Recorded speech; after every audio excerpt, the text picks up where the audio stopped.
Hi, guys, and welcome to episode 2 of the MCM podcast, where I, Laura, your host, am going to keep you updated like the main character you are. So, without further ado, this is Main Character Media, and here's what you missed in February 2026.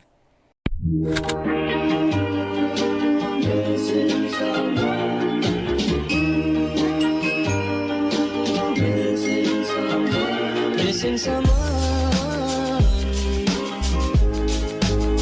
with all your missing someone. So today I've moved filming spots because I think it's more comfortable to film in my own room. So I'm on my bed and I have this wall full of like photo booths I took. Maybe I can do like a tour someday, but let's talk about what happened this February. I have a song prepared to sing for you. Devi dirá fotos de cuando te tuve. I bet you guys have heard this song way too many times in February, and that's because this is the song that won Bad Bunny the Grammy Album of the Year. Woo! I'm trying to clap, but my microphone keeps falling. Okay.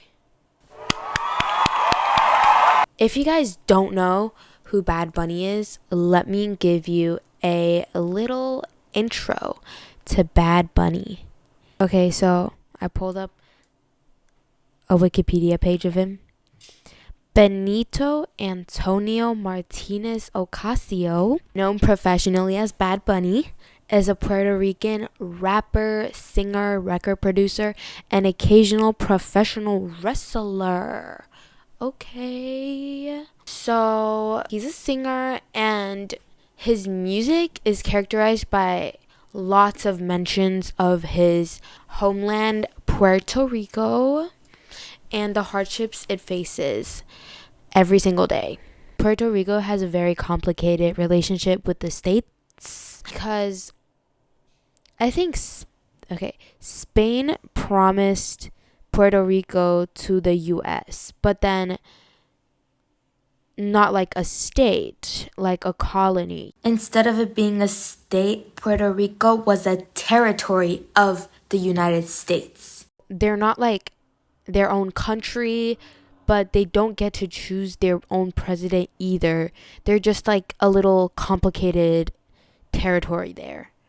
So it's horrible, I know. And I've watched a few videos of like YouTubers going there, and in a lot of interviews, the people there talk about how they identify more as Latina than American. So what I love about Bad Bunny's music is that he touches upon a lot of these themes instead of like just trying to chase the popularity and just going with the flow. So here are some lyrics where he talks about these issues. So in the DTMF, one of his arguably most popular songs, he criticizes outside investors and tourism, and also like mentions stuff about Hawaii, which is similar to Puerto Rico in a way, because Hawaii is definitely losing their own original culture because of the United States sort of taking over. I'm actually doing a project on the United States versus Hawaii colonialism situation. So this really like crosses over with what I've been doing. Here's the lyric. Okay, all my days, my Spanish is so bad. I cannot do this. Please excuse my Spanish. Quieren quitarme el río y también la playa. They want to take my river and beach. Quieren mi barrio y que se vaya mi abuela. They want my neighborhood and for my grandma to leave. This really addresses how people and investors from the US really just want to turn Puerto Rico into Hawaii. Like, they want to strip it of its culture, of its unique aspects, and just turn it into a tourist spot, like trying to take away the beach and the rivers and making the neighborhoods leave. He does that really well, and his music's also such bops, like they're so good. So I can listen to good beats while also being aware of these problems. Okay, here's another one in his song Afilando los Cuchillos. This song is a protest song. It was aimed at a former governor, Ricardo Rossello. And it has lines like, La gente no se quita, no aguanta más injusticia. He's talking about how the people do not back down and they cannot stand more injustice. Yes, clock that T, because how they treat Puerto Rico is horrible. The sheer amount of people just not giving a damn or like not caring about the Puerto Rican people is crazy. Like, we need to raise awareness to these things more often, and Bad Bunny is doing exactly that. So the Grammy was well deserved, honestly. During this turbulent time in like politics with ICE and protests going on in the US, Bad Bunny's win, getting a Grammy as a Puerto Rican singer, really like made a statement. It's so iconic. It really says something that everyone needs to hear without even like actually saying anything in the first place. But you know what made a bigger statement? His Super Bowl halftime show. The most memorable point of his show was near the end of the show, he yelled, "God bless America," and then started naming all of the countries in North and South America, because I know we all have been categorizing America as just the US. Like, a lot of people don't even think about other countries. Like, when they think about America, they just think of the US. And America's so much more than just the United States. So he really, really, really, really, really made a statement there. And I literally got goosebumps on the spot. Like, I was watching it and I got like, I got chills and I got goosebumps and everything. So that's how good it was. If you haven't seen it yet, go watch it right now. Like, go onto YouTube and search up Bad Bunny Super Bowl halftime show. Yeah, you gotta watch the whole thing. It's just like 13 minutes. Are you done watching? Okay, so let's go over the deeper meaning behind Bad Bunny's whole performance and like the message that he wanted to convey overall. Oh, my camera's dying. Okay, I charged my camera. We're back. You like my Stanley? It has like a Sonny Angel on it, and it matches the purple perfectly. I love it so much. Okay, so the Super Bowl halftime show, right? At the start of the show, Bad Bunny comes out, right, through a sugarcane field. Okay, so when's he gonna start singing? No, wait. The sugarcane field already means so much. It already says so much. It symbolizes Puerto Rico's complex, crazy history of colonial exploitation, slavery, and agricultural labor. After coming out the sugarcane field, he walks past lots and lots of depictions of Latin culture, including a coconut water cart, grandpas playing board games, nail salons, and people boxing each other. It might seem like a lot to take in, but these pieces and small things really form together to talk about Puerto Rican culture. Where the show is mainly at is at this cute house-shaped set called La Casita.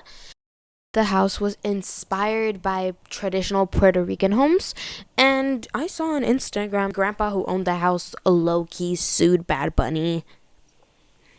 So there's that, but it's such a cool concept, and Lady Gaga even came and performed salsa-style rendition of her hit song Die With A Smile with Bruno Mars.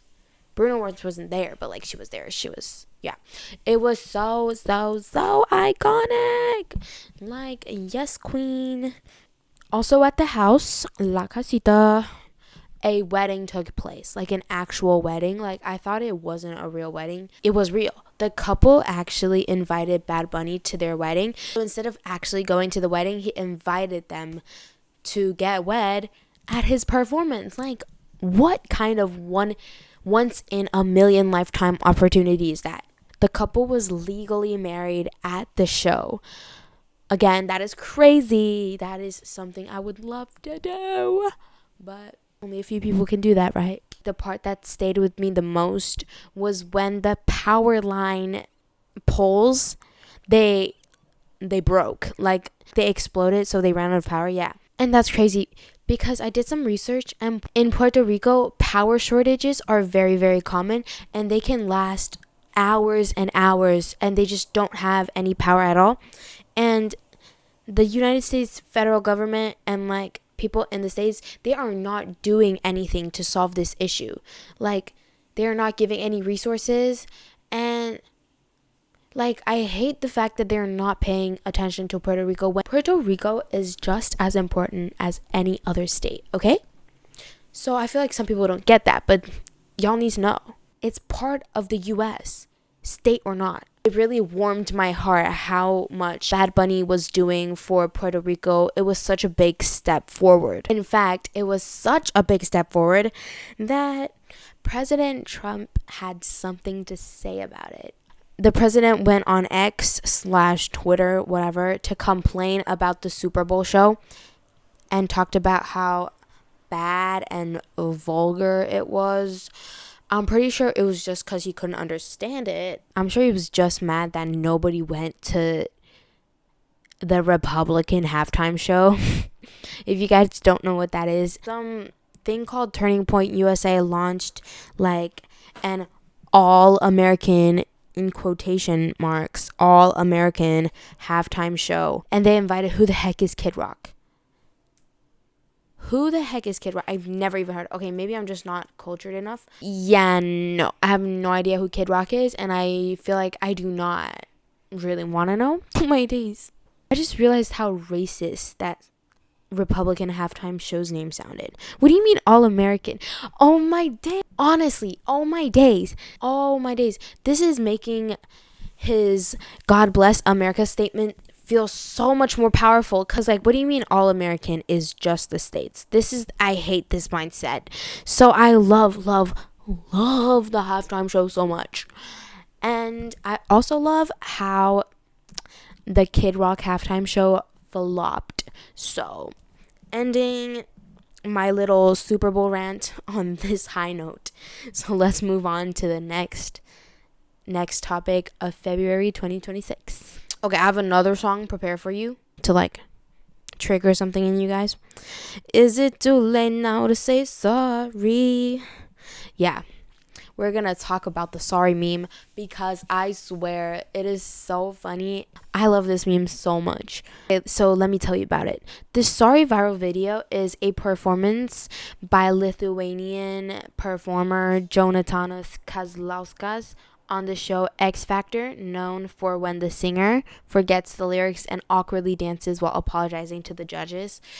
If it doesn't have a copyright thing, I will put the video here. You gotta go and admit is sorry.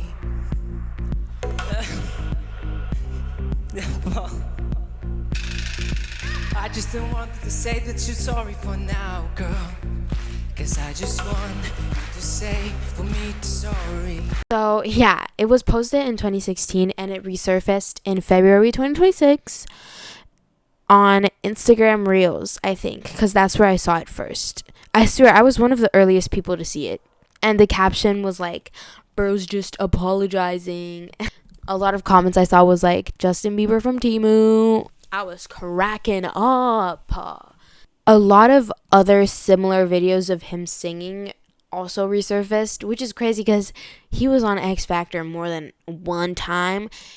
And people were wondering, like, how did he not get eliminated? But he's actually not that bad of a singer. Honestly, I think even the Sorry performance wasn't that bad. Like, only the intro was kind of awkward because he actually forgot the lyrics. But his singing isn't that bad. And if he knows the lyrics, he can sound really good, you know? Taking all this sudden popularity and fame really, really good. And that's exactly how I like my people to be reacting when they go viral on TikTok. So, love that. Love him. Let's move on to the next thing. So, I'm sure you've all heard of the movie Wuthering Heights, starring Margot Robbie and Jacob Elordi. That man is fine. That's why when it first came out, I was so excited to go and watch it. I never ended up watching it though, but the discourse online was mixed. Here's a little rundown of the plot of Wuthering Heights. I got it on my little computer here. Oh, and I also got a Monchichi on my computer. So, the story follows two families, the Earnshaw and the Linton families, and it begins in 1801 with Mr. Lockwood renting from his enigmatic landlord, Heathcliff. An unsettling night at the neighboring estate, Wuthering Heights, piques Lockwood's curiosity. He learns about Heathcliff's past from housekeeper Ellen Dean, which is who we also call Nellie. Nellie's account begins with Heathcliff as a boy, an orphan encountered by Mr. Earnshaw during one of his business trips and brought home to Wuthering Heights. While Mr. Earnshaw's son Hindley despises Heathcliff at first sight, his younger daughter Catherine admires him. Soon, Heathcliff and Catherine become devoted friends, and after the death of Mr. Earnshaw, Hindley demotes Heathcliff, a young adult, to servitude.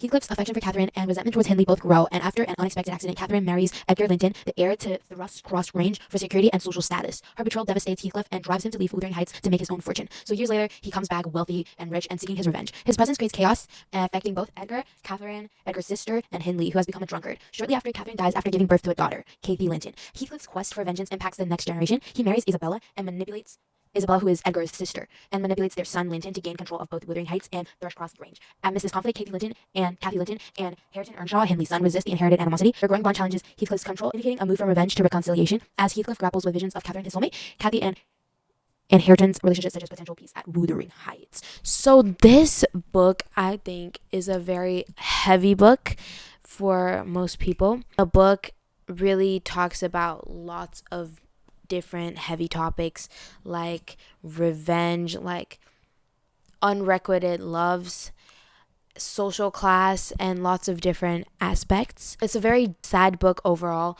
So when the Wuthering Heights movie trailer came out and it was advertised as this romantic Valentine's Day movie, it kind of really missed the mark. People who haven't read Wuthering Heights went into it expecting like a romance thing and ended up with kind of a more different cinematic experience than they expected. One important thing you need to know though about the movie is that the visuals are absolutely beautiful. The director for the movie is Emerald Fennell, and she's the person that directed Saltburn. If you guys know what Saltburn is, you know. It had a lot of very, very, very questionable scenes in it that I actually feel like a lot of people would have been uncomfortable watching.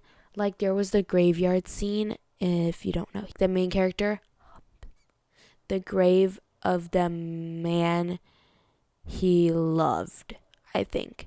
Yeah, that was really, really, really out of pocket, but I feel like that's the director's style, because in Wuthering Heights, there were also lots of scenes like the fish scene where I think someone stuck their finger into a fish, and also this other scene where he like blindfolds her and like sticks his finger into her mouth, like lots of these different things, and also like the skin colored walls and something. Everything's like visually really lots of symbols, lots of shocking scenes to like shock the audience. I feel like that's her style. A lot of the scenes I think were just put there for the shock factor because they didn't even really relate to the story. As I said, the shocking, the wow, like what is that? Like damn, that's different from normal movies. I feel like that is that is what she bases her works on, just like Saltburn, just like Wuthering Heights. Overall, based on the criticism, I wouldn't go watch it. But if you like to let the scene speak for itself, and you like these tension and between the actors and also a few scenes of like crazy things, then I'm sure you would love Wuthering Heights. Out of 5 stars, how likely I would watch it is a 0 to a 1. And the 1 is if I really, really wanted to go to the movies and there was only one movie left. Actually, no. If it was the last movie left, I would just come back tomorrow. But that's just my opinion. I'm sure a lot of people loved it as well. Margot looked gorgeous. And that's all I have to say about the movie. Okay, so for the final thing I have to report about February, it's gotta end on a goofy note. Logan Paul sold this rare Pokemon card for $16 million. Hello? I'm not sure you're hearing me right. $16 million. That is absolutely crazy. Pokemon has become the world's most highest grossing media franchise, and it's crazy the amount of people that would pay so much money for a Pokemon card. Logan Paul apparently bought this Pokemon card for $5 million at first a few years ago. The value just grew in millions over the few years, and now he's made like 10 million from buying a Pokemon card. 5 years ago, he set a world record by buying the card for $5 million. And this year, he set another world record by auctioning the highest bidding trading card to ever be in an auction. I feel like I do get like the appeal of trading cards. Maybe sometimes. Maybe one day I'll get it and then I'll tell you guys all about it. But for now, trading cards are just not for me. But it's still crazy he sold it for $60 million though. It could change so many people's lives. Anyway, that's it for today. Tell me what you think in the comments. Tell me what you think about Bad Bunny's performance, what you thought about the Sorry performance, what you thought about Wuthering Heights, and what you thought about Logan Paul selling the most coveted trading Pokemon card in the world. Share, like, do everything, interact with the video, and I'll see you next month. Bye.